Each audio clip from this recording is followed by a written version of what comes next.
Suggesting cosmic irony knows no bounds, Donald Trump just raised the alarm about his own failing health, which, if you think about it, suggests his mind is even further gone than we thought. Welcome to Occupy Democrats. I'm David Reddish. And happy Halloween week to all those who celebrate. Amid our current national mess, it's good to have a distraction where ghouls and goblins are fun rather than the type that inhabit Congress. And speaking of the living dead, Donald Trump is not doing well. If you're a regular viewer of our channel, and subscribe if you haven't, you know that Donald Trump's health woes are much worse than the White House wants us to know. Apart from concern over him possibly suffering from congestive heart failure, again, see our other videos for more, Trump's frequent disappearing act from public, as well as his droopy face and failing memory, have also raised suspicions that he suffered a stroke. First of all, there is some strong suspicion that he had some kind of stroke around Labor Day. Or it could be what we call a transient ischemic attack, which is sort of a minor stroke and it kind of reverses itself. And the drooping that he had on the right side of his face. At 9/11, it was very, very evident at 9/11. It's very evident and it's very diagnostic. There's really almost nothing else other than Bell's palsy, which I don't think he has, that could cause that. For more on that, see our other videos here on the channel. And yes, it gets worse, so stick around. Following his second visit to Walter Reed, presidential spokesliar Caroline Leavitt has predictably dodged questions about other possible Trump health woes. At the moment, the president is en route to Japan, and, true to form, he met with reporters aboard Air Force One. That's where he made this stunning admission. Got an MRI, it was perfect. Yeah. I mean, I gave you the full results. We had an MRI, and in the machine, the whole thing. Yeah. And it was perfect. Yeah. Did you say what in particular? You could ask the doctors. In fact, we have doctors traveling with us, but I think they gave you a very conclusive. Nobody has ever given you reports like I gave you. And if I didn't think it was going to be good, either I would let you know negatively, I wouldn't run, I'd do something. But the doctor said some of the best reports for the age, some of the best reports. Yes, Donald Trump just admitted he had an MRI and went into the machine, as he says. You'll also be happy to know that he referred to taking a cognitive test while making fun of Jasmine Crockett's IQ. Again, for more on that, see our other segments here on the channel. The fact that Trump is admitting to getting an MRI and taking some kind of cognitive test has raised even more questions. These are, after all, not the kind of tests that doctors would administer to just any patient. They are the kind of tests someone takes after suffering a major neurological event, like a stroke or a TIA. That's a mini stroke, in case you're unfamiliar. With that in mind, this morning, CNN dove into the possibility that Trump is suffering from post-stroke confusion and what it could mean for the future of his presidency.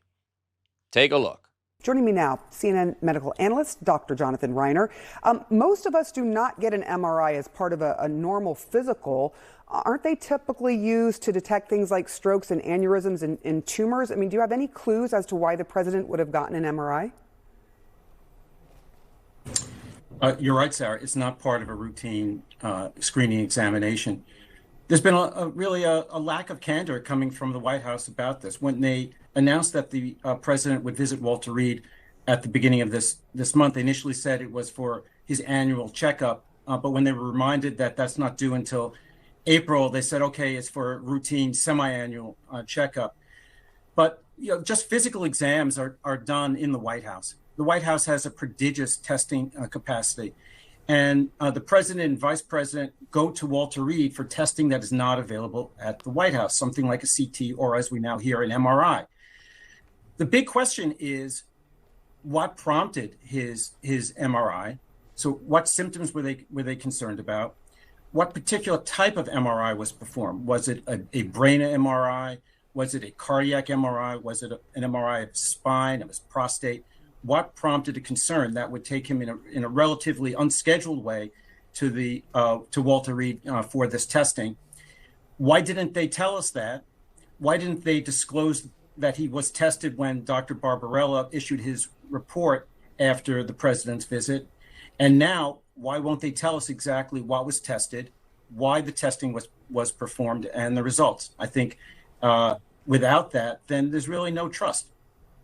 I do want to ask you whether it could have anything to do with the bruising that we saw in photos of the president's hands, or the swelling of his legs, of his sort of ankles. Could an MRI be used to try to detect what is causing that?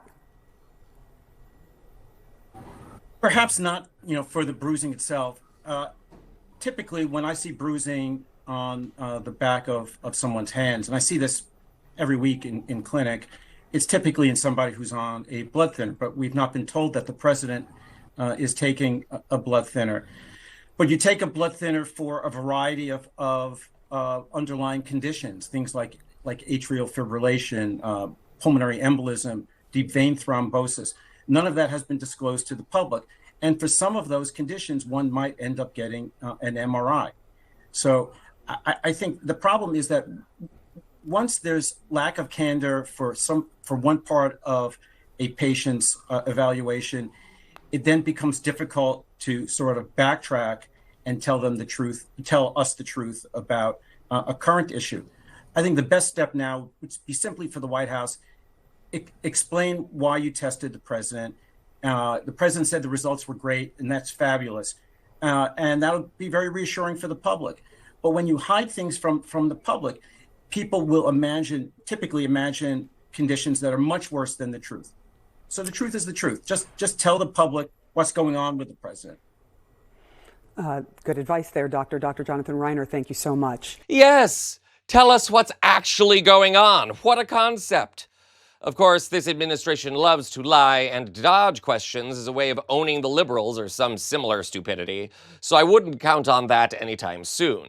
But more importantly, the mounting evidence that Trump suffered a stroke, which would explain the way his face was all lopsided during 9/11 commemorations, not to mention his ever more incoherent speeches, raises a host of new questions and presents a litany of new dangers.